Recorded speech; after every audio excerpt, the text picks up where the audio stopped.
spread the news like mayonnaise on toast. Gary, I have a mission for you. Flux capacitor? Okay. But let me tell you about that time I drove a cab. Yeah, I'm gonna have to have you go ahead and... Money that's something, chicks that read. I want my Mark TV. First, you're not on TV. But I'm told it's like a radio program, this podcast. Now, that is some weird and wild stuff. Did you know that, Ed? Yes! Oh, well, I think we'll need to pray about that and ask your father. Shut up, Marilyn! Why is everybody shouting? The Mark Roman Empire. Also, a podcast. Take me out tonight, where there's music and there's people and they're young and alive.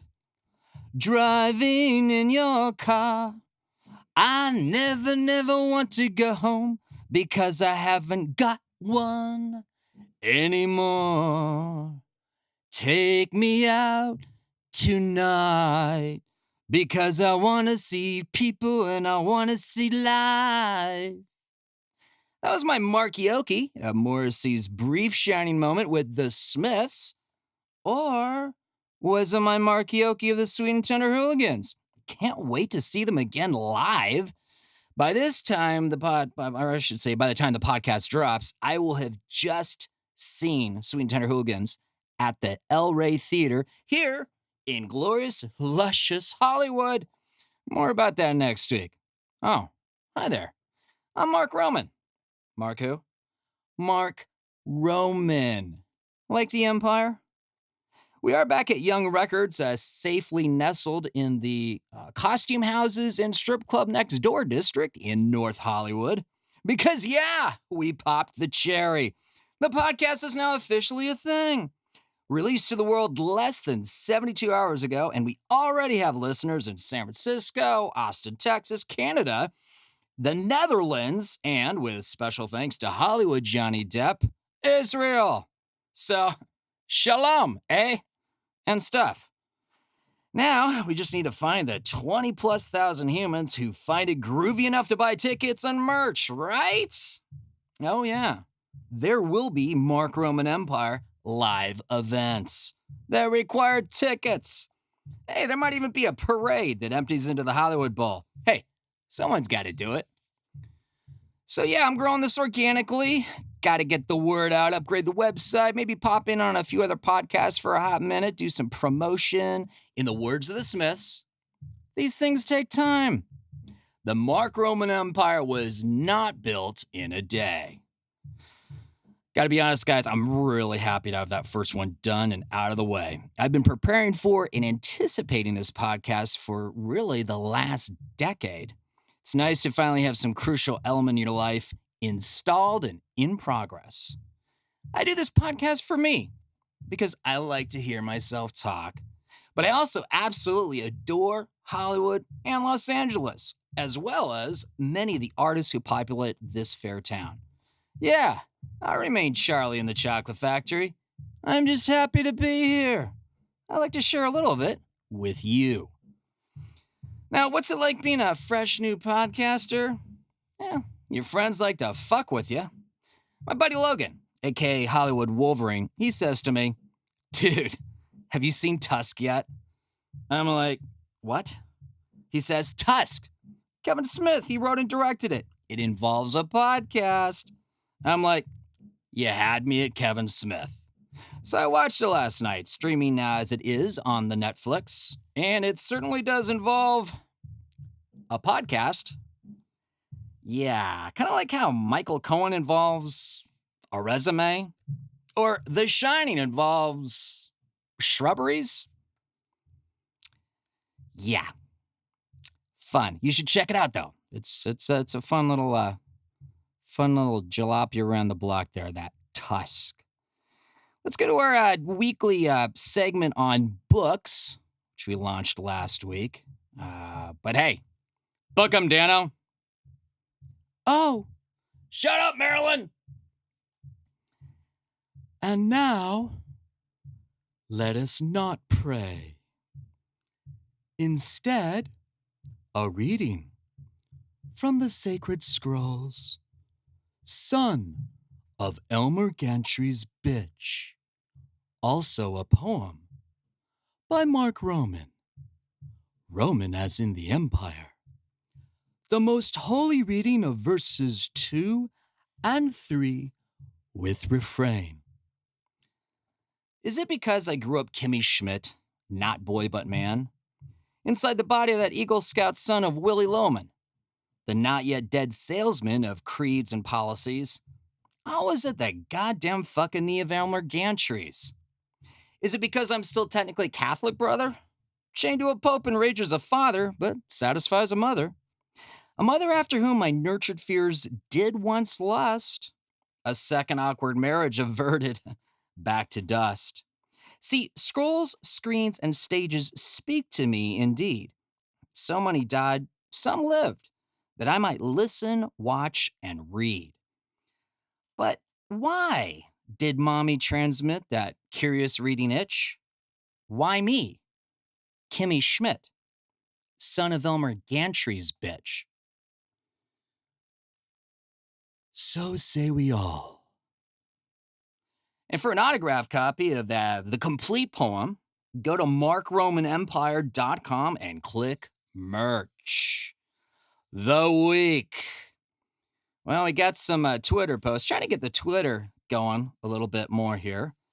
I actually have got, there's this thing that my Lieutenant Frank will do. Every time we lose someone notable who has a star on the Walk of Fame, Lieutenant Frank will do what we call Officer Down. So there's a photo of that. I know it's on the Instagram, but, you know, I want you guys to look at the one on Twitter. It's a little bigger photo. You see a little bit more.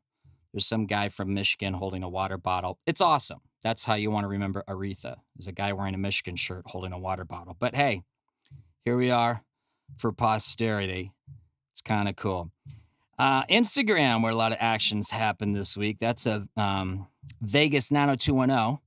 The Twitter, of course, the Mark Roman. But on to Instagram, Vegas 90210. We got the new Lieutenant Frank citations. We've now got version Fargo.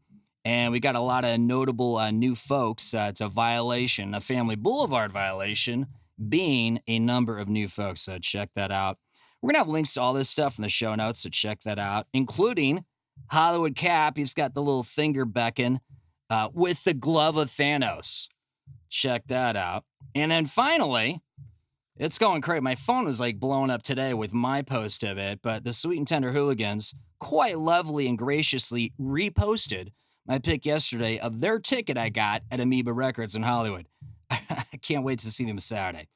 Yeah, I'll share much more about that next week. All right, so who's busker friendly in Hollywood? Good question. Glad you asked. Jameson's Irish Pub, the Rusty Mullet, Tequila, big chains that serve Happy Meals, quick guacamole, and sandwiches measured in inches. Now you might ask, who's not busker friendly in Hollywood? Well, there's Mitch, oh, where are you? An LA City Council empty suit, but he's always seems to elbow his way into the Walk of Fame new star unveilings. He'll probably be at Weird Al Yankovic's on Monday, the day this drops. What else is not busker friendly in Hollywood? That Taco Tuesday dive, steps from Jameson's. You know, the one on Hollywood Boulevard, where they literally have a sign that says, no caps. How do you think that made my Captain America Hollywood cap feel? On Taco Tuesday? Last night? It made him feel like chicken tacos at the Rusty Mullet. All right, guys. The Mark Roman Empire. Also a podcast. Brought to you by the characters of Vegas 90210.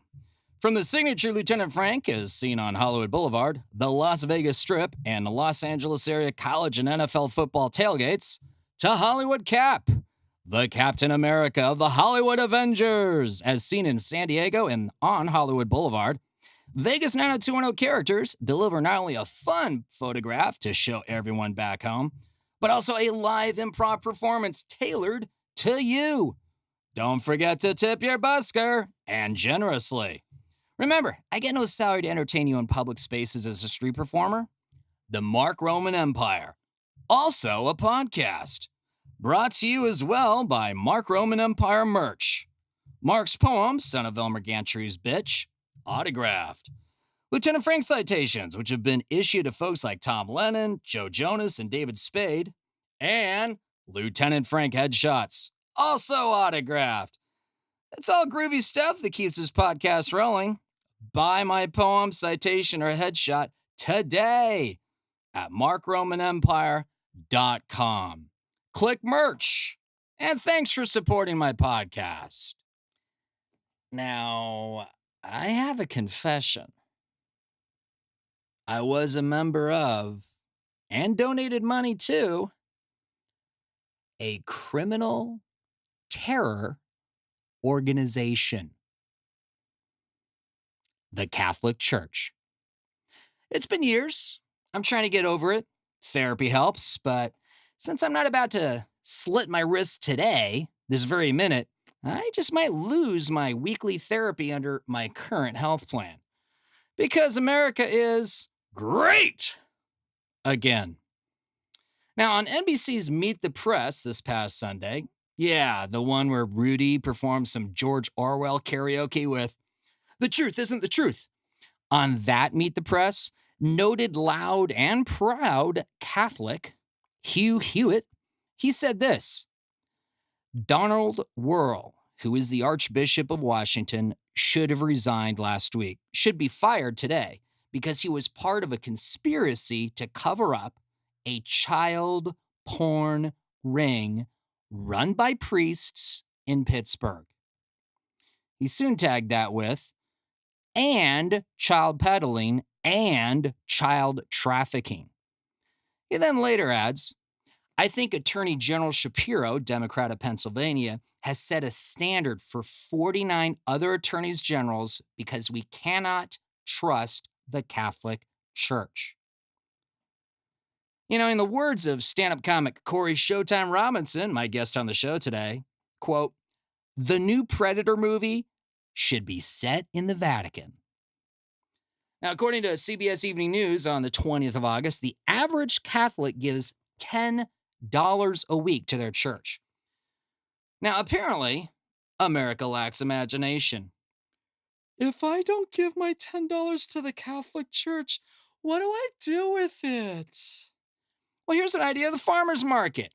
I live in Hollywood. We have a farmer's market on Sundays. So instead of going to the Catholic Church to give you their $10, them your $10, go to the farmer's market. At my farmer's market, I can get a flat of strawberries. That's like 3 little bins. I could get some celery and maybe even a couple carrots at least. $10. I'm going to live healthier. Much better donation. How else can you give $10 not to the Catholic Church? Your busker, tip them, okay? Give your busker the $10. What's a busker? It's a street performer. I thought we'd been over this, okay? It's that musician on the street just playing the guitar and you like the jam, you know? Give them $10. If you're in Hollywood, it's a costume character, like what I do as Lieutenant Frank or Hollywood Cap.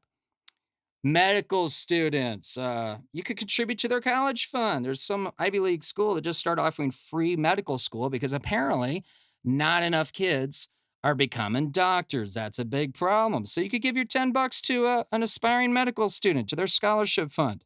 Here's an idea. Contribute to SNAP, the survivors network of those abused by priests.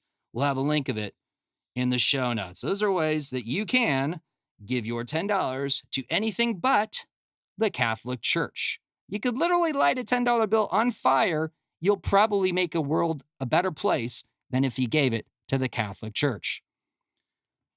Why on the negative lanes? We could be heroes for one day. It's our heroes segment, Aretha. I know she was on our heroes list last week. And then we lost her the day after I recorded the podcast. Now, one Oval Office occupant described her as if she were an adequate construction contractor, yet to be paid for her work for his company, just before it filed for bankruptcy. And you wonder why the Queen of Soul marked the start of each performance by theatrically but matter-of-factly dropping her purse on the piano or stage. Hard, bitter experience taught her, as well as many entertainers not white and male, to get paid up front. She sang Chain of Fools. She was nobody's fool. Now, this is how President Obama responded to her passing. This is a tweet he tweeted. Aretha helped define the American experience. In her voice, we could feel our history, all of it and in every shade, our power and our pain, our darkness and our light, our quest for redemption and our hard-won respect. May the Queen of Soul rest in eternal peace.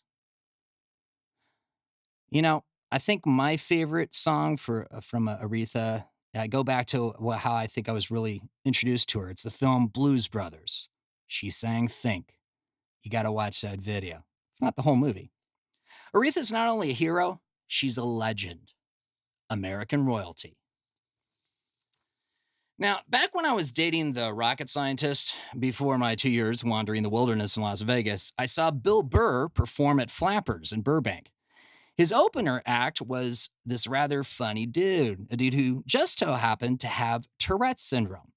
Now, he didn't make us feel sorry for him. He made us laugh our asses off. I reached out to him on social media. He accepted my friend request, possibly because we shared quite a few stand-up comic mutual friends. Now, fast forward to today. As I record this, Samuel Comroe is in the finals of America's Got Talent. Now, I normally loathe reality TV and competition shows, mostly because of how they treat the talent.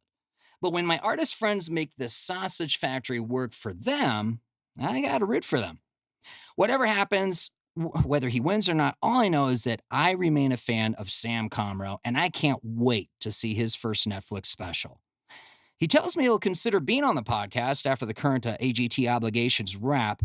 I'd absolutely love to have this hero on. In the meantime, you can check him out at samueljcomroe.com. We'll have links in the notes, show notes.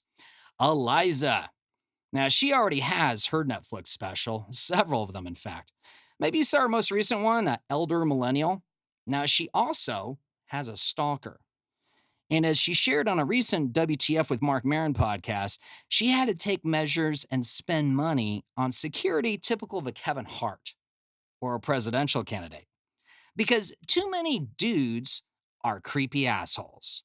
And as Eliza discovered while bravely confronting and seeking prosecution of her stalker, her story is shared by way too many women, many with even more grisly details. The average dude worries about whether his underwear pinches his ball sack. The average woman worries about whether that guy at the gym or at Trader Joe's is about to rape her and or kill her. How does that make America great? Exactly. I'm just asking. Eliza's hilarious and happens to be a hero. Now, I don't know her personally, of course, but I'd love to have her on the podcast. Now, if you were ever thinking of going to a comedy club, not to watch comedy, but to talk loudly to your friends, text on your phone, and talk to the comedian on stage, the one holding the microphone, whenever you feel like it.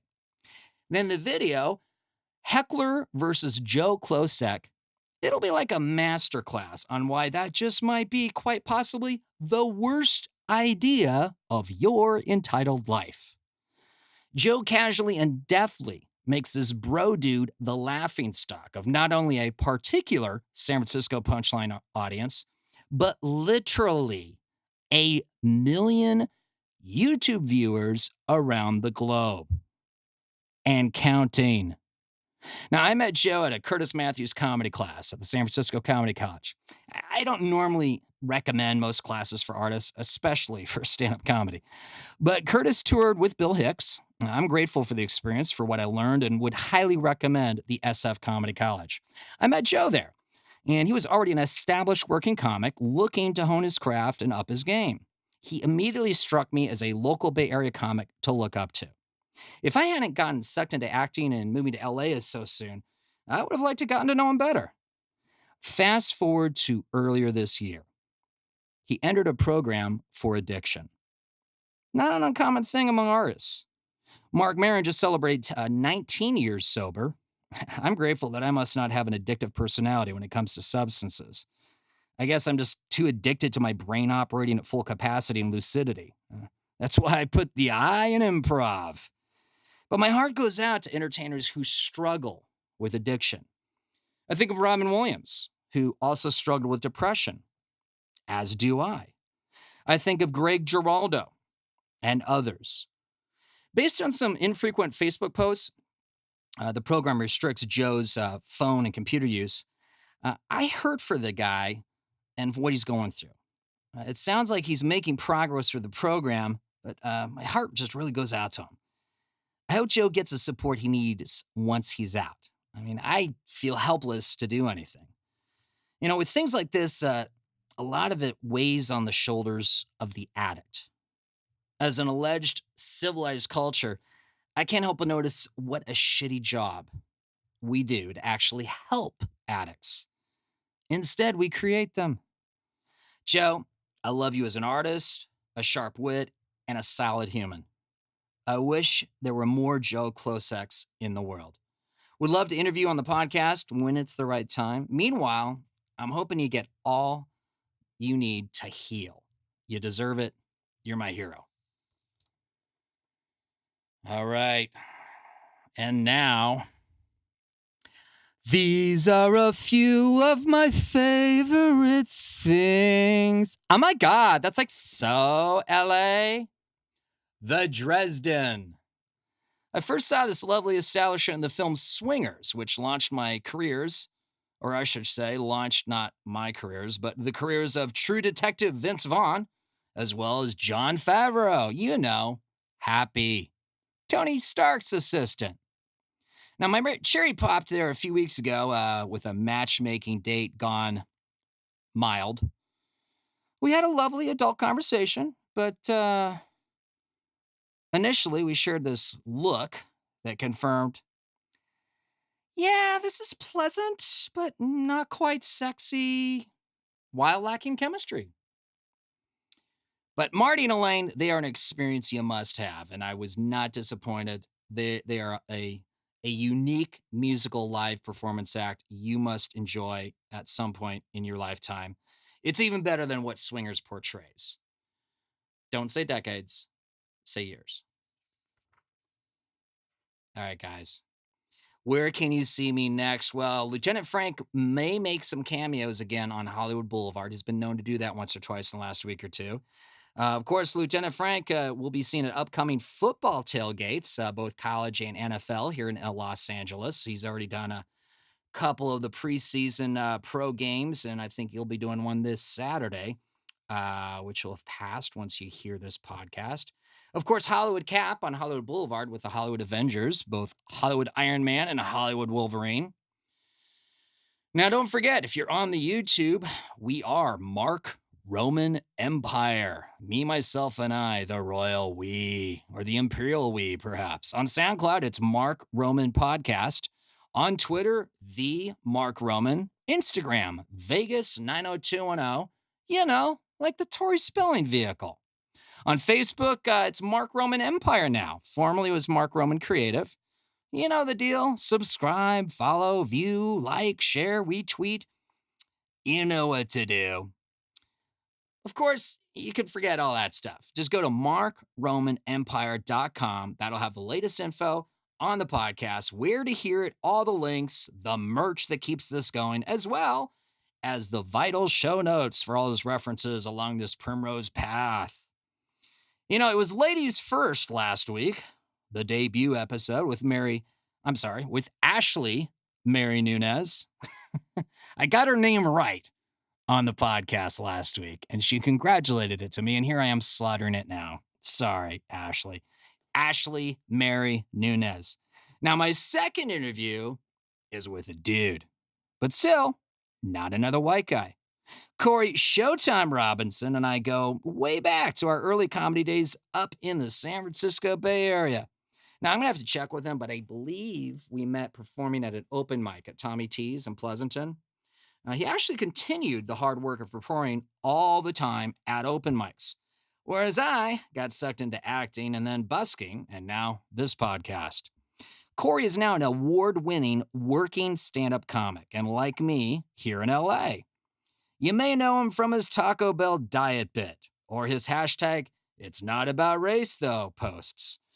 I'm looking forward to catching up with Seaside Funny, Corey Showtime Robinson. Corey Showtime Robinson. That's what they call me. How you doing, brother? I'm doing good, man. Good to see you, man. Good to see you too, man. It's been a long time. When did we last see each other? It was definitely on Hollywood Boulevard randomly, and That's you right. had some uncomfortably short shorts. I'm sure you were comfortable. I was uncomfortable seeing you in them, but yeah, that's where I usually since I moved to LA, that's where I run into you at. So. It sounds like you're talking about my Lieutenant Frank and Yes. the women's short shorts and the rainbow tactical leg warmers. pretty much. Yeah. It's funny. I'll actually be.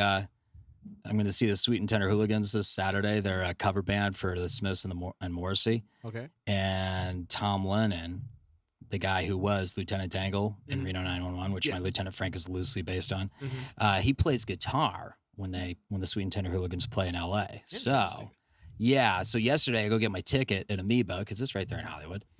And I just, throw a little photo of it because I love the band. They're a great band. Yeah. They repost it. Nice. It was awesome. Yeah. There you go. Kind of, You're always it's been some good currency. Hollywood is a strange beast. It is. How's it been for you? Because I know we met up in the Bay Area, but now you're down in LA. How long have you been in LA now? I've been in LA since March of 2015, so over 3 years now. Okay. Yeah. Or was it 14? 15 or 14, one of those two. That's how long I've been here. It's like I've already lost track of time. I'm stuck. It's like a prisoner. It's like who cares? I got life.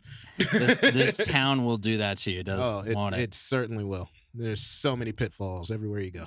Right? That's crazy. Well, we met. Let's start at the beginning because I'm trying to remember. Was it at Tommy T's in Pleasanton? It had to open have mic been. that we met. Yeah, that's what I'm thinking. And that was like a decade ago because I was still in college. Okay, can we say years? It was years ago. It's more than 2 years. All right, Just it's say more than 2 years. A decade. I'm comfortable with that. Dude, I'm turning. You cool with that? I'm turning 35 in a month, so I'm learning to get in touch with my mortality, which is 70 in black years. So I'm really just trying. Right? Yeah, I'm just. Wow. I should have gotten my social. Not that Security. I know I personally. should have got my Social Security 6 months ago. Wow.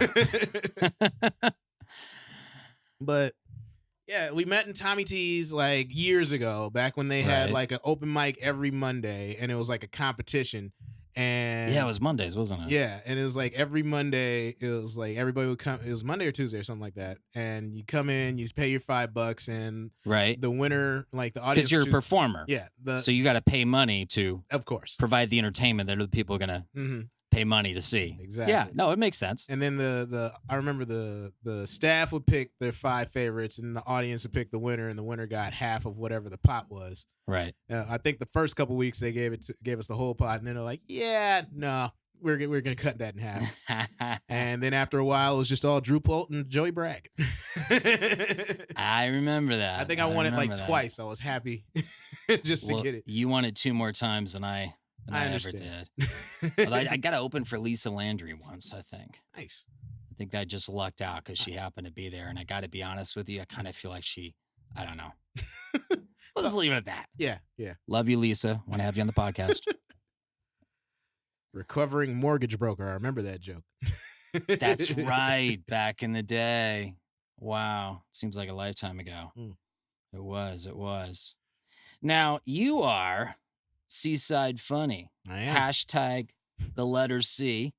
Side Funny. Yes, sir. Tell us about that. What does that mean? That's a place, Seaside, isn't Seaside, California. That's where I'm from. I was born in San Francisco, raised in Seaside. Okay. It's my hometown. I love it. Only place in America where you can go to a liquor store and buy a sweatsuit. And hey, whoa. Go to a liquor store and buy a what? A sweatsuit. Okay, you're gonna have to explain that a little bit here. there was this corner store around the block from my house called Nations, where like all the kids would go because it was in between like 3 or 4 schools, so they had perfect placement. Okay. And there was this like Middle Eastern like guy and his brother that owned it since I was a kid, and they always just put extra shit in there. You know, like you can always buy like, you know, Just random stuff. yeah, like you go into a liquor store, buy what you're gonna do, like snacks and, you know, blunts or Hey, whatever. we can move it. The Yeah, kids, they buy exactly. this. But like you can buy like a pack of Swishers, a big ass pickle, and a knockoff Laker jersey right there at the spot because they had like everything hanging up. They had a bunch of those hats that like with the old English lettering, like the Easy used to have that said Compton, but we had ours that said Seaside. So that's hilarious. But like, I guess I kind of prepared you a little bit for, you know, what you see in big cities, like especially here in LA. Just you know, you Exactly. got Yeah. street vendors have all kinds of crazy stuff that may or may not be entirely legit, but hey, it's, you know, it's a thing, it's a deal. exactly. While Yeah. supplies last, right? And since like the hashtag thing was like when I was starting comedy or getting out of college, hashtags were like becoming a thing because like that's how old I am. I remember I was born before the internet. olden days Yeah. when it first started, it was Conestoga wagons. I remember having first dial-up hashtag. internet. I remember using floppy disks. dial up. Anybody under 30 has no idea what I'm talking about. You And- remember America Online? Oh, okay. Oh my It's god. a modem, kids. Yes. For you millennials out there. 56K. That was slow. That's Back that in was- my day, it took 3 hours to download one dirty picture, and if anyone picked up the phone, damn it, you missed it. I remember when 56K was like, that was Yeah. the top tier. But like I was saying, like I came up Speed-wise. with Seaside Funny because my hometown has like a grand total of maybe 33,000 people. So like I figured if I made it, I'd take them with me, and yeah, so far it hasn't worked. Well, I like it. I like it a lot. Thank you. I think you know, when you have a Netflix special, Mhm. it'll suddenly work. Yeah, let's just Like hope. basically your entire act. It's just, you know, it's getting to that point. I hope so because I just hope I get a Netflix special. A, I hope I get a Netflix special. B, I hope I get a Netflix special when it matters because like they're pretty much giving them to everybody. Well, let's talk about the reason why you should have a Netflix special, because you're not only hashtag Hollywood core, but you are also known for hashtag It's Not About Race, though. That is true.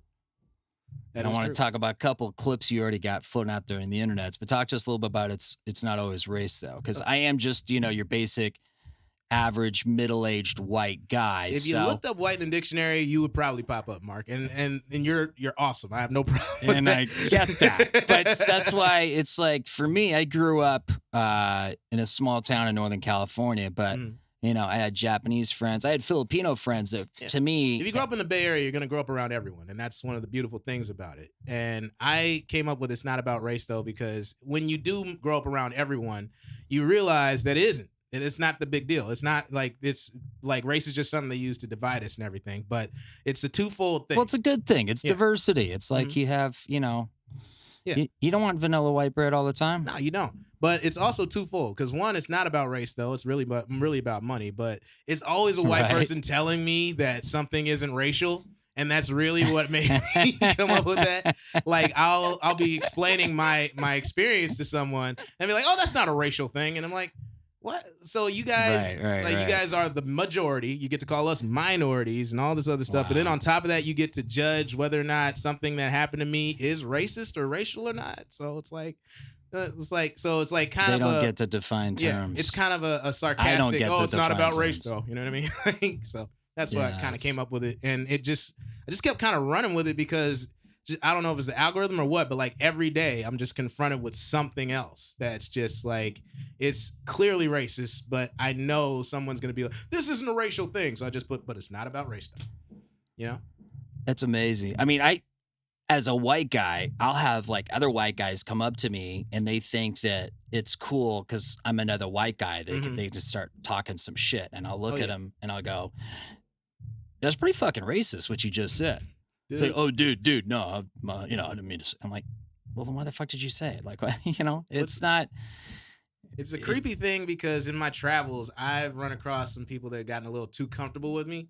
Because like one of the things that used to make me mad when Oh, I was growing yeah. up was like there's this concept of black enough that you get from both sides as a black person. Where Right. like if you're like as a black person, to black people, there's a certain level of, you know, like toughness or being down or whatever the hell. When you're a kid, Well, you like- share something. Yeah, exactly. And it's like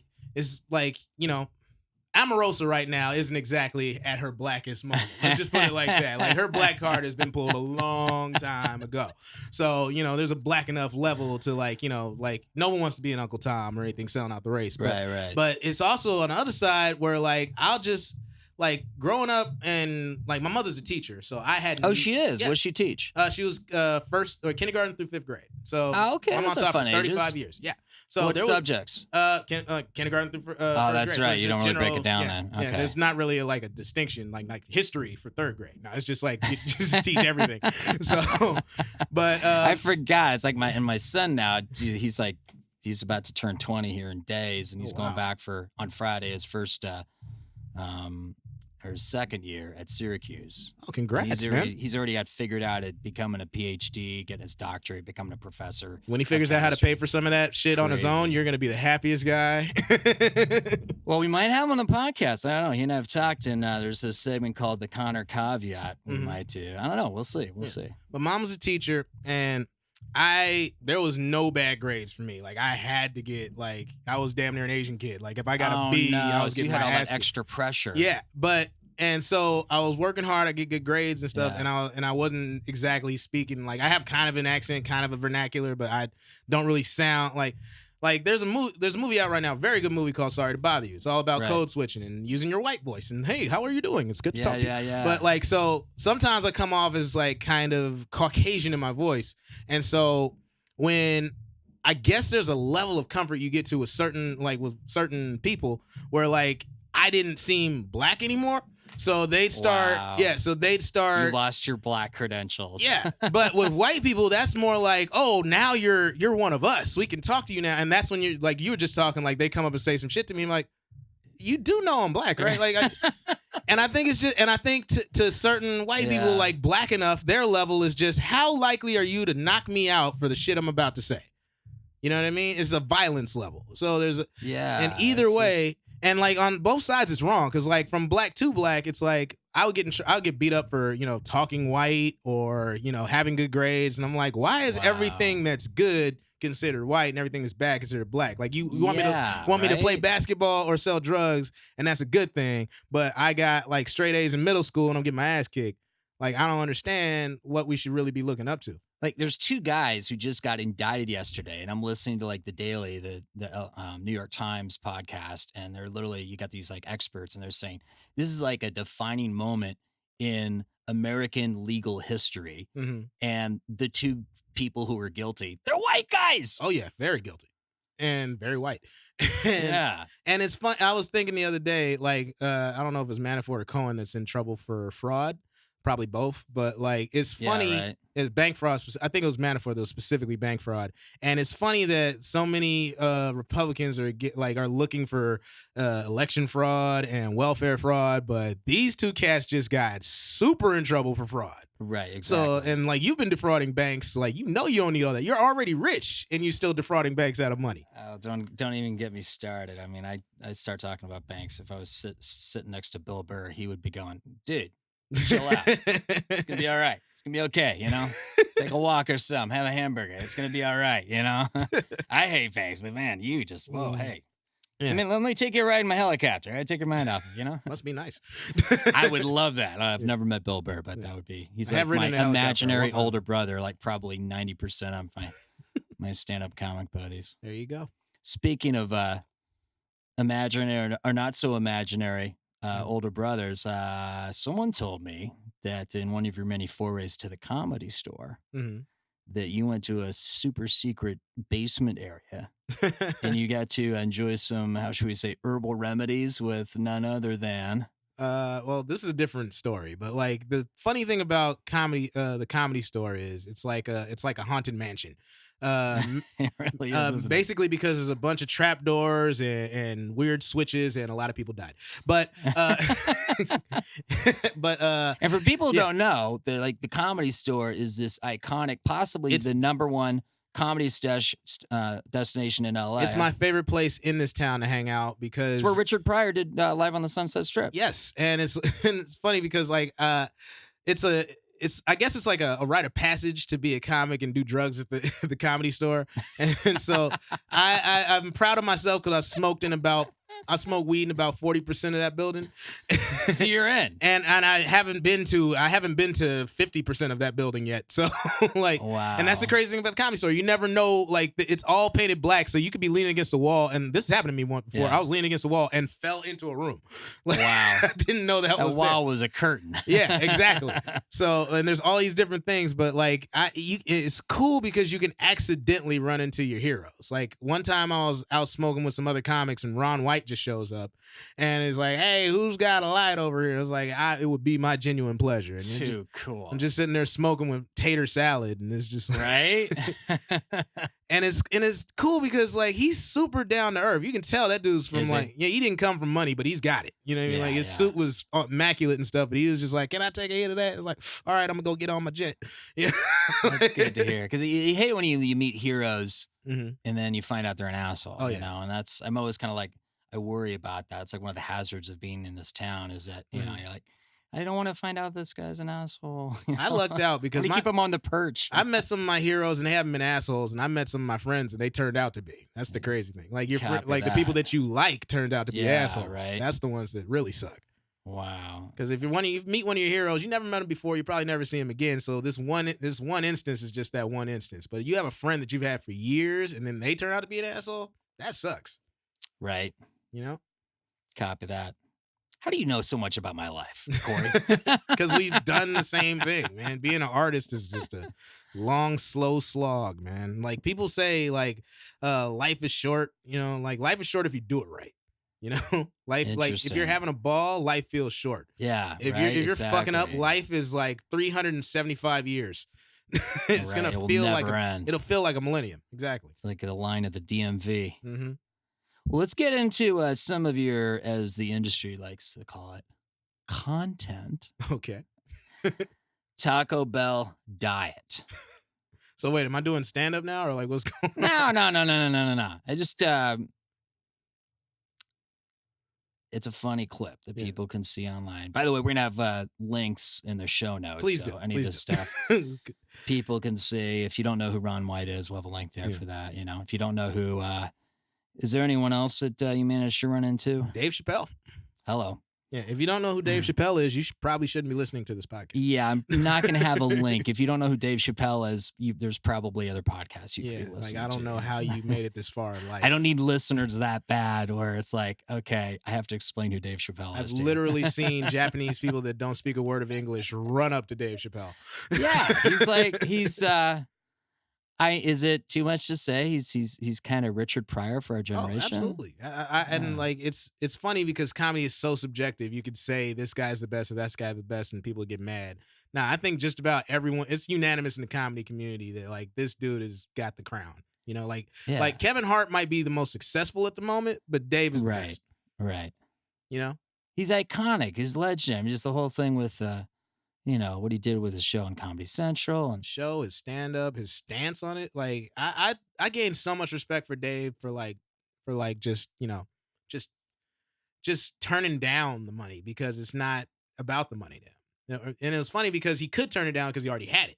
You Yeah. know? Like it'd be real hard. Like if someone offered you or me $50 million to do something against our morals, we'd probably do it because we don't have $50 million to look back on or some substantial amount of money. But Dave's already like, man, you know how many DVDs we done sold, and you trying to screw me out of my money? Nah, I'm out. Right. Now, why do you do it, Corey? Why do you do comedy? This is a tough fucking thing to do. It's one of the hardest things you can do.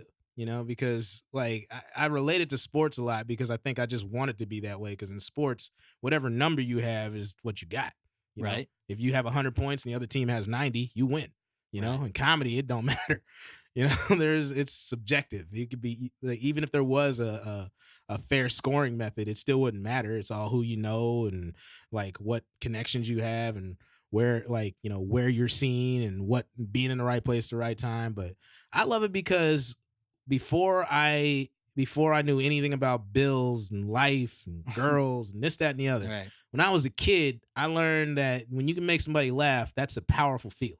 You know, How did it feel the first time you heard someone laugh because what you Great. said or did. I've Yeah. been hooked on it ever since. I remember It's like when, a narcotic, isn't it? I know when I wanted to become a comic. I think it was like 8 or 9 years old. I was on vacation with my mom. We were at my uncle's house in Vegas, and my Right. uncle is he's a very clever man, very, very witty man. He reminds me of a Spartan. You know what I mean? Like, he doesn't take shit, but he got Of jokes. a who? A Spartan.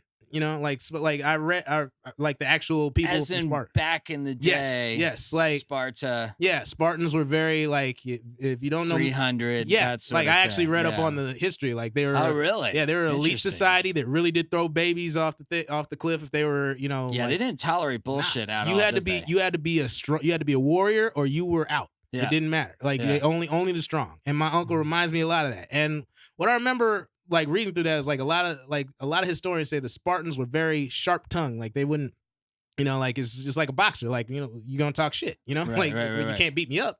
So I'm not worried about that. And my uncle was always like that. And I remember when I was like 8 or 9 years old, I told some joke and the punchline was like on the next Maury. And my uncle sat there for a second, looked at me and just started laughing. And I was like, I might be on to something here. How'd that feel to like see your uncle? It felt You know, like, so an older man who's Mhm. seen some stuff Yeah. more than you because he's older than you, and Mhm. you know he probably kindly, but he patronizes you. You're a Oh, yeah. child, Mhm.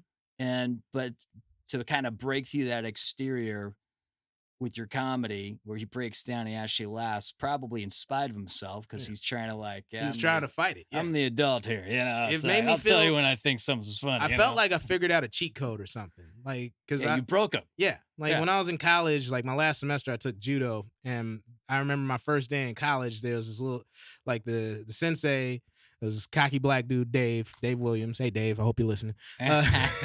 He had this little Asian girl as his assistant. Like she'd been Okay. around for years, you know, and she was like 95 pounds and she's an ounce. And she literally went through the line and threw everybody. I mean, from people her size through them. through them, like Okay. across the room, like, you know. And at like, I'm still a big dude, but at this time I was like 240. I'm probably 270 right now, but I was like 240. Hey, I'm And- still trying to subdivide this Yeah. one pack down here. All right, I And hear I'm you, like, brother. We're working on it. I'm all sitting right? down there. I'm like holding myself together, and I'm trying not to let this little girl toss me like she done tossed everyone down the line. And I don't know what I did, but next thing I know, my feet were where my head was, and I was on the ground. And it was one of those things where you're so surprised. by a lady. Yeah, by a tiny lady. Like you're so Wow. surprised that you don't Yeah. even know. You're not even hurt yet. You're just like, what just happened? Right. That's how I felt like her in that moment. Like With I your was, uncle. yeah, I was able to take out my little ass was able to toss a huge man across the room. Right. That's what it right. felt like. Just that kind of power. That is fantastic. There's nothing like it, is there? There really isn't. It's a drug, and I know this because it's cost me everything. All right. Well, tell us about that. You know, I mean, that Mhm.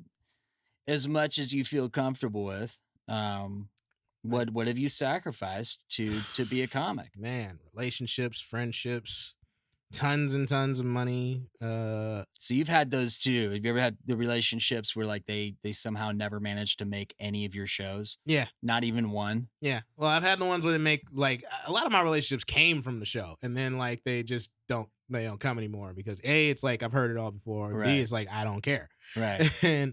But it's just so much, and time is really the thing. Like I've been doing this since I was in my teens, you know, and I still there's times when I like reflect on it. I'm like, did I really, you know, if there was a goal to it, like when do you give it up?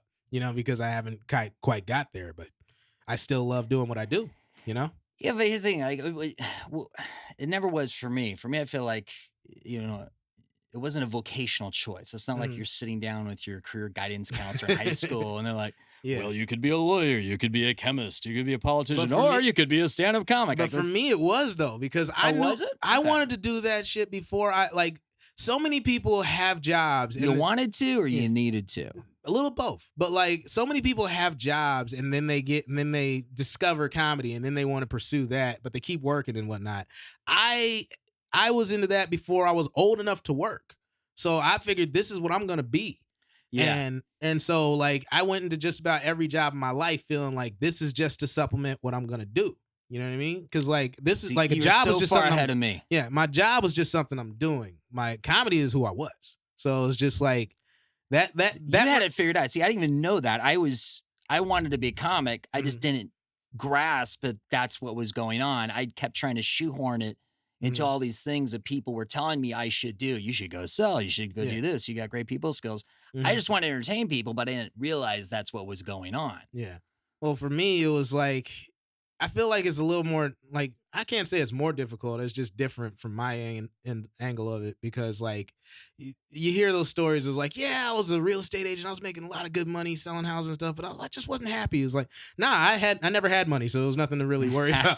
It's like what's the life of being a broke comic when you're a broke student already, you know? Right. So it's like, you know, what's the difference? Well, you can even, as someone who's a recovering former mortgage broker, Exactly. 10 years after, I made what some people might consider to be a good income, especially in a state that's not California. But when you're living in the Bay Area during like the tech boom and bubble, it's nothing. I mean, I didn't even, when I owned a house, it was when I first got into the mortgage business, married in Michigan, and making like 50 grand was like a really big That's deal. like 200,000 over there. Yeah, 50 grand. You're like, you can't even, you can barely even rent a place in the Bay Area. Man, you can barely own a car out here for 50 Right? grand. And yeah, it's crazy just how like money is the biggest impedance to comedy because like, I don't want to say impedance to comedy. It's impedance to your life if you want to be a comic because it's always going to be this weird toss up because comedy is going to cost you something. It's going to cost you time. It's going to cost you effort. It's going to cost you travel. Why does comedy cost you time? What do you have to do every day? You have to write. You have to get yourself in the mindset. You have to get to the open mics. It's even harder in LA because everything's a lottery. Maybe you get to perform, and maybe you get to do 3 minutes, and then ooh, yay! You know. That's why I just don't even do. I did all my comedy up in the Bay Area, but I do different things down here, and you know, my outlet for my comedy. I'm grateful to have this podcast now because that's it. But yeah, like the idea of like even going to open mics, I'm just kind of like, I don't know. Like I'm really not really anxious to impress, you know, people that are directly competing and don't want to like. It's not easy. Don't want to laugh. It's not easy, man. But it's like, you know, if you can win in that situation, you got something. That's true. And it's just like, and you have, because you've performed at the Laugh Factory, right? You've performed at the Comedy Store. Yep, recently, Monday. That's right. Have you performed at the Improv? That's the other. Yeah, I got to do that one. Those are the big shout three, out to Jason Mung Rogers, American Me Comedy. I got to do that one. Oh, nice! Right on. Yep, that was a lot of fun. But like I was saying, like money gets in the way because like. You have to make it. Yeah, exactly. And you can't do it from comedy. Like you can eventually, if you're lucky, if you're one of the very chosen few that actually shoehorns yourself into something that earns cash consistently. But other than that, you're an artist. Like nobody gets paid to paint. You got to do that because you want to. And maybe someone buys your art. But in the meantime, you got to paint. You know? Exactly. Nobody wants your doodles on the side of your textbook. You know, you got to get up there, get a canvas and put yourself out there, and it costs you something. And if it doesn't, and if it's not well received, it hurts. And that's part of the game. But like the thing that threw me. You know what's funny though? It does hurt, but it's something that really struck me. I ran into someone who, this is a long time ago, but they did not like Robin Williams. Exactly. I had an epiphany because I thought, not everybody likes Robin Williams. And he's a fucking amazing. Yeah. And I'm like, well, wait a second. If Robin Williams being so amazing has people that don't like him, and I'm just trying to start building something here. Oh, yeah, people hate you. There's lots of, but what my takeaway from it was, you just need a certain amount of fans that really dig you. Yep. And then everyone else doesn't even matter because you got your fans. Exactly. It's like I'm saying early in the podcast, like I want to fill, you know, an arena with 20,000 people. That's all I need. 20,000 people. If they love me, they want to buy tickets to see me. They want to buy my merch. I'm good. Now it's a drop in the bucket compared to a world that's overpopulated with 7 billion plus and a bunch more new ones were born today. Yeah. But you're going to get those same 20,000 people to come to every show? It's a fair question. That's not easy, man. Like you're going to need a lot more than 20,000. Yeah. Well, there you go. There you go. And it's easier. Like it's better to focus on what you do well versus what you don't. Because if you focus on winning over the people that don't like you, it's pointless. Just focus on making the people that do like you happy. So what do you like talk about? What do you find? I mean, I can tell because I Yeah. know some of the videos. Like I said, I'm not looking for you to necessarily, we're not asking you to do bits here, but and we'll have links to this on the Mhm. in the show notes. So what's but my material about, You did basically? the Taco Bell diet. Yeah. That's a really. I talk about what's I pertinent like to that my one. life. So I talk about like me trying to lose weight or my relationships and what it's like to Sign of safety. I like that. race relations in America. That goes back to That's it's a not about fun race, joke though. because like where I grew up in Seaside is right next to Monterey, which is in Right. Santa Cruz, Pebble Beach, gorgeous area. And Very sounds very white. yes, very well to do. And that's where I came up with the idea like you're in a safe neighborhood when you see white people jogging. Because It's still. it's true. It's true. It's like, but it's so dark and ugly Mhm. that's the reality in 2018. Oh, What we like to absolutely. say is, civilization, Mhm. or great America or whatever. Yeah. Whatever And now it's it's funny called. because like I grew up there and now I live in South Central. It's one of my bits now. I say I live in South Central on the corner of Cripp and MS-13. And I know that for a fact because they wrote it on my house. Damn. So, but it's weird because LA is definitely changing from what I remember like visiting here as in my earlier years and like seeing all those old gang movies. Like it's Yeah. not nearly that bad, but it's still bad. But it's weird because gentrification is happening. So you'll see like I said, you're in a nice neighborhood, you see white people jogging, you don't see white people run through Watts. But you do like I live on like Normandy and Exposition, and I'm seeing white people jogging down the street, and I'm like, there goes neighborhood. It's like my rent just went up $500. Like when Starbucks moves in next door. Hmm. Yeah. When you get a Whole Foods, you might as well just move out because you can't afford to live there anymore. That's Right. $1,000. Like, you're paying $1,100 for rent. Well, now it's $31. What's weird is they follow me on Twitter, and I don't even shop there. I go to Trader Joe's. Yeah, I have no idea. I have a list. It's mysterious. Well, I hope they're not one of your sponsors because Trader Joe's is shitting on Whole Foods, son. I love Trader Joe's. I go there all the time. Trader Joe's is the best. I Yeah. love it. And I have no sponsors. There you go. I don't know if we're gonna have sponsors here. It Trader might be just Joe's, pick merch. up the Mark Roman Empire and hook me up with some with sweet Coffee. potato chips. that. Yeah, let's have Corey Robinson here do some Trader Joe's spots on. No, the- I went the chips. vegetarian for 60 days. How did that work? I just did it to see if I could. You know what I Could mean? you? I did. It wasn't like the first week was rough, but like after pork is the hardest thing to give up, to be honest with you. Ribs, Is bacon. it? Oh, it's awesome. All the was good. savoriest ones, like you can get rid of like a lot of the meat we eat is trash. Like most of the meat we eat is trash. yeah. Like Burger King, McDonald's, like any kind of most restaurants. But like when you go to like somebody's barbecue or you go to like your favorite restaurant, that's when it's hard to turn down. Like oof, meat. But I feel like the burger's naked without the bacon. Exactly. It's like it'd just be wrong. You Yeah. know. but I figured out like you don't necessarily need to eat meat. Like I was able to like it was for me like me being a fat guy. Like I was Yeah. shocked that I could live on vegetables. You know what I mean? Like just Wow. growing up as a kid, like I would fight to not eat broccoli to go to the ice cream. But then See, I like love broccoli. yeah, you're weird. But I'm also weird. yeah, It's like both. I love Yeah. carrots. That's a weird thing too. I love Yeah. carrots. I had one earlier today. Yeah, like, but and I had didn't. panda. Which I is didn't like know the fail. I like carrots. I didn't know I like eggplant. I didn't know I like all these different things. And Right. it caused me to learn how to cook more creatively because It diversified your Yeah. diet too. yeah. And I'm also trying to figure out how to work this into the stage, but like I can do vegetarian. I'm not going vegan. Vegan is of the devil. That's not right.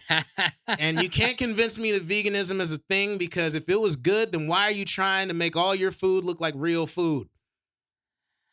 It's a fair point. Like It's a fair point. Like if you've ever been to a vegan restaurant, they'll say like vegan lasagna or Yeah. chicken There's with a the lot of IN. theater involved. Yeah, there's all It's there's a lot of air quotes and stuff, and it's like, Right. no, this isn't pizza. This is barley and some almond paste. Like embrace the fact that it's not Yeah. really shrimp. Yeah, you this is know? cauliflower that you made look like a crust. This is almond that you made Yeah. look like cheese, and you're trying to. And the whole point of this is to make it taste like meat. You're lying. Yeah, You're lying to yeah. yourself. Stop it.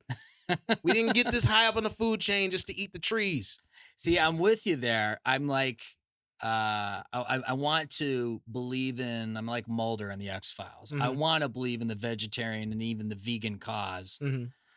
And I can't quite get there. But I found that I've kind of like moved to this point. Like I eat less red meat now, Mm-hmm. or like no meat. Like I love hummus, I love guacamole, and I found like I've been eating a lot more of that kind of stuff. I try to eat meat as little as possible, and mainly because like I was talking to a really good friend of mine, Jeff Brown, very good comic, writes for DL Hughley, and Oh, right he's on. been vegan for like the last like 10 years, I think. And I'm like, look, Yeah. man, I'm not going all the way down there. He's like, nah, man. He's got a really high voice. Like, nah, man, I'm telling you, you gotta cut animal protein from your diet. It's driving you insane. And he was right, because I've had some like in the last year, I've had some serious mental health issues, and I was like, let me see if like changing my diet will help. That is a common thing with comics. Oh. Mental health. I mean, I have mental health issues. This job straight up drives you crazy. I don't care what medical, I don't have any data to prove it. I don't know what the medical term is, but I'm just being real. Being a comic will drive you insane because, I mean, like, may he rest in peace. Like you just talked about, Robin had the whole, Right. like made the whole world happy. One of the most beautiful souls ever. Sure. Killed himself because he just couldn't. I think part of being a comic and trying to find the humor and laughter and happiness in something, you have to see all the ugly. And like it's our job to like we're like emotion recyclers. We take all the shitty, It's a great phrase. take all the Absolutely. shitty that the world has, and we make it funny that you laugh at it. And then you hold all that in or whatever, and you take all these other observations, and then you still have that. After the laughter, you still have all that pain, So. See, that's where I feel like a lot of comics, especially good comics, it's not a choice. It's like, well, Yeah. I have to do this. And I feel like the comedy comes from this need to somehow deal with or process or, try to make some sense out of this enormous pain Mhm. that the comic has experienced in their life, or some, trauma Mm-hmm. or just something horrific that's happened. And, the people that make us laugh are the people that find a way to turn that into Mm-hmm. Definitely. humor. Or, if they're a musician, they make beautiful music. Or it just it really intrigues me how a lot of great artists that I love, Mm-hmm. it always comes from a dark place. Yep. And they're just trying to process, man's inhumanity to man Yeah. on in their own personal experience. And It's a they're heightened just trying to level get through their fucking day. I think it's a They're heightened not trying to level make of beautiful cynicism. music or make everyone laugh. They're just, Yeah. I just want to fucking get through. It's a coping how the fuck mechanism. do I do that? Yeah, exactly. It's the ultimate coping It's a mechanism. heightened level of cynicism. It's like being cynical is just a way of like dealing with the shit and trying to be numb to it. But we get Right. a little too numb, and have a little too much shit. So Yeah. I think that's what it like. And plus then again, the money, like this job keeps you broke. And there's like, and It again, can. It's a challenge to find money and rejection are easily two of the catalysts to any depression, any depressive episode. Sure. And that happens to us pretty much every other day. So at some point you're gonna crack. You know what I mean? Hopefully you don't. Hopefully you never have to go there. But at some point, I've cracked. No, we all I've I hope we don't. Yeah. But Well, at some I point, think this is it's an gonna important happen. conversation on an ongoing basis to have because, it's, I think of, as I mentioned earlier in my monologue, Joe Klosek. Mhm. You know Yeah. Joe. Yeah. And I think all of us who are comics, Mhm. like we see these, every so often when he Mhm. is out of, they let him like go on the computer or the phone because he's Yeah. in a program right now Mhm. for. And I didn't even really know, but I'm like, I didn't once- know either, But once I found out, I was like, yeah, makes sense. Like, yeah, I wasn't surprised because I'm like, well, we all drink or do drugs or do something, and Yeah. that's just like one of the ways that we're, along with performing, where we're all coping with our own set of, traumas or issues. And I'm pulling for the guy, Mhm. but I see the challenges he's gone through. Mhm. Where like he has to make a decision between going to his dad's funeral because he just passed and staying in the program. I'm like, what kind of fucking decision is that? And why are we as a society in 2018 so incapable of treating addicts that we force an addict to have to make that kind of a decision, and we claim to be this great civilized nation. I mean, it seems like we do more to create addicts Oh yeah. than to actually help addicts. Oh, absolutely, because it's a business, and that's I think that's the best and Don't heal the cancer, sell Yeah. them chemotherapy because the pharmaceutical company's got to That's make. what makes America profits great this and quarter. America suck, because like money is the beginning and end and the bottom line It to really it all. is, isn't So it? it's like there's money in creating the addict, there's money in treating the addict, there's money in like the addict relapsing, you know, and there's there's money in every stage of it. Hey, when are you gonna do the next marijuana movie review? Oh, I got That's a hashtag, guys. Yes. It's just a matter of like, I edit all those videos myself and I hate doing that shit, but I will get you one for Black Klansman very soon. Oh hopefully. yeah, I gotta see that movie. That looks so It good. is hilarious. That looks so good. It's very, very funny. I think it's Spike's best movie, honestly. nice. But it's like it reminds me of Malcolm X in the sense of like Malcolm X wasn't funny, but like at the very end, there's a whole lot of really symbolic, artistic, like, you know, hammer home the point. And Black Klansman is like fun and then serious and then fun and then funny and then okay, it's serious and then funny again, and it's Right, like, right, oh, right. this is great. And then Spike Lee just smacks you in the face like, nah, life sucks, man. Like racism. Would you say it ranks up there like Get Out as far as like Absolutely. groundbreaking? I feel like Get Out, Black Klansman, and Sorry to Bother You. I haven't seen Blind Spotting yet, but those are all like definite. Everybody should see these films. Came out in the last 2 years. Gotcha. Fantastic. I gotta see it. Why do you want to be Joe Rogan when you grow up, Corey?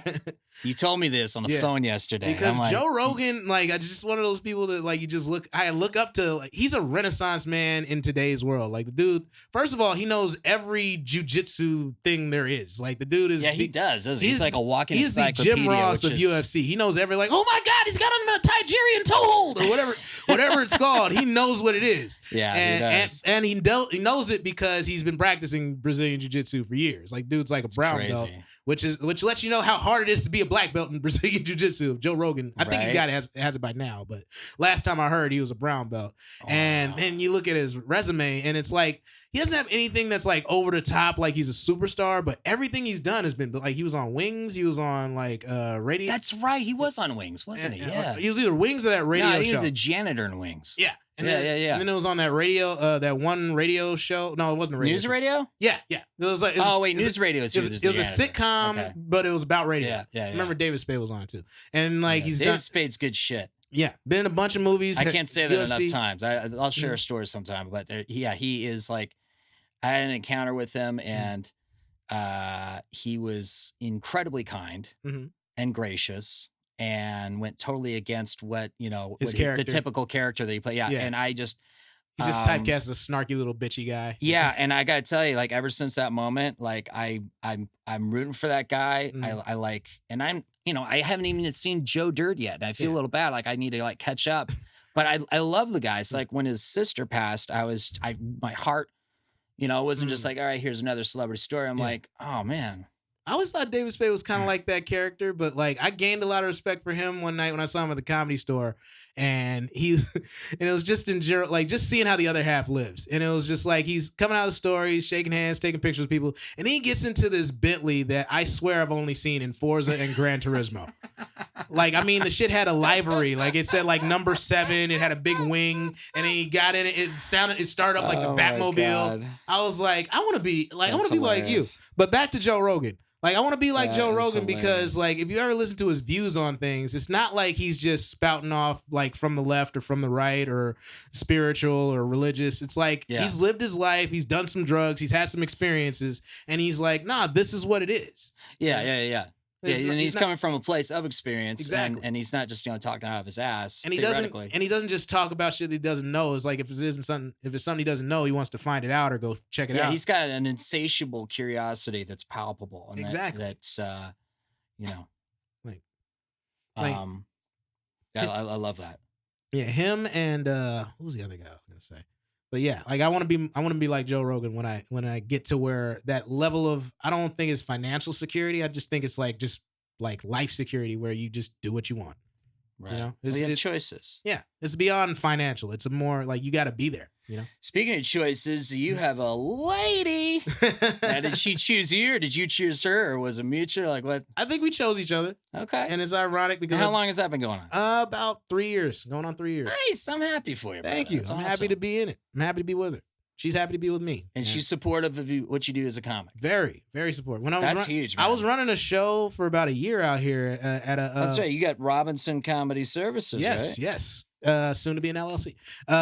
Nice. We'll I- link to that in the show Yes. notes. Yeah. I was running a show down in Redondo 'Cause Beach. you book comics too. Mhm. And she was helping me with everything. She'd like, make sure like she Oh, was that's like my cool. liaison. She like one time I couldn't be there and she ran the show for me. That's awesome. Oh yeah. Everybody loves she's her. in your corner. Very much so. That's huge, man. Like I'm glad to Mickey, hear like it. she screams and cusses at me all the time. Like, you're a bum. You're gonna hate lightning. You're gonna crap thunder. Hey, show must go on. The things we do to entertain people. Yep. And you're definitely entertaining people. I noticed yesterday your IMDb star meter, which, okay, we all know it's a little schlocky. It's a little, who even knows what the formula is. And, it's up one day, down the next. And you see the people that got the low numbers and you're like, really? But it's still something that whether we want to admit it or not in this town, it's a metric we all pay attention to, like how many followers you have on social media. Yours jumped up, or I should say down, because it's like golf. You want to have a low number, Yeah. but it got to a lower number by a factor of 2 million this week. Wow. I don't know what I did, but I'll do Well, it I again know if what I you can. did. You got the pro thing, like I recommend. Now, because I noticed today, like you got a sweet. Look at this thing. Like when you We show, got Corey there and a nice crisp blue button down. because you told me the thing Looking jumped like good. 2 million. I was like, okay, I'll pay for this shit. They gotta know who you are. Well, Yeah. like for me, because I'm unabashedly Mhm. a busker and an extra or background Uh-huh. artist. Which in this town I found like representation. Other folks like,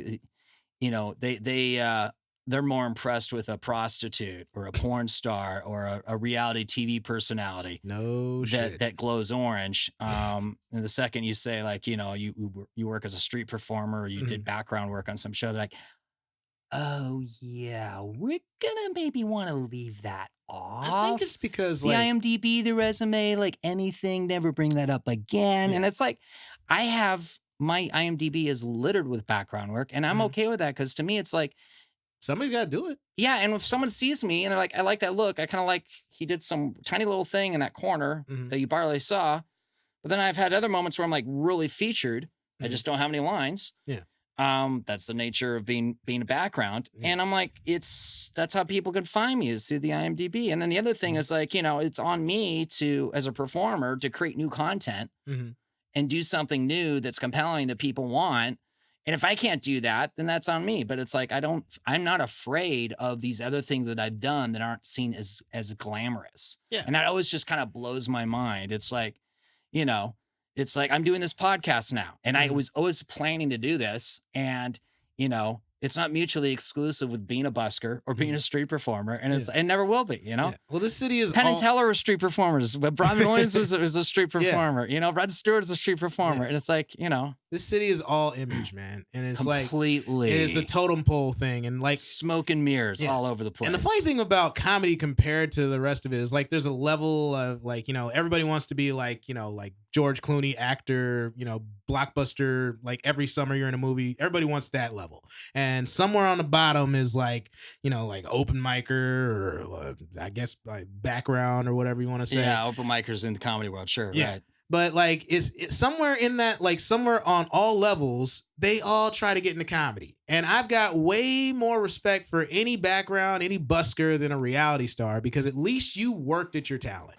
Word. I don't like reality stars. I don't even like the sound of it. Like, I'm not even going to get into the whole reason why we have one as the president, but I never respected them because you're not doing shit. You're just getting paid to pretty much be an asshole. Preach. Like, and it's not like, now if it'll be one Preach thing, it, brother. yeah, it'd be one thing if you're just being yourself and someone's But I'm following the you choir, around. so, But you like, know. yeah, but it's just like the Jersey Shore and Love and Basketball and like, is there any reality show that would work if it wasn't just a bunch of people that think they look good fighting with each other? That's really all it is. Just a bunch of like egotistical assholes arguing. And then people watch that because anybody watches a fight. Anybody wants to watch an argument. If you're walking down the street and you see two people arguing, you're like, oh, what's this going to be? But at the same time, like, it's not a talent. It's not a skill. And then after a while, you're going to run out because there's not shit else you can do. All you have to market is the fact that you're popular. And that's great for the business. But if I was your agent, I'd be like, go figure something out so I can sell you. Go make something. Yeah, go do something. Speaking of making something, when are you making something next? When can we see it? This episode's going to drop on the 27th. So what gigs you got coming up after the 27th? After the 27th, on 29th, perform comedy live. After the 29th, you can see me at the Springbok Comedy Club in North Hollywood. On the 7th, you can catch me at the Library in Bakersfield. And somewhere around my birthday, September 20th, I'm trying to do some shows in New York. And New York? Yes.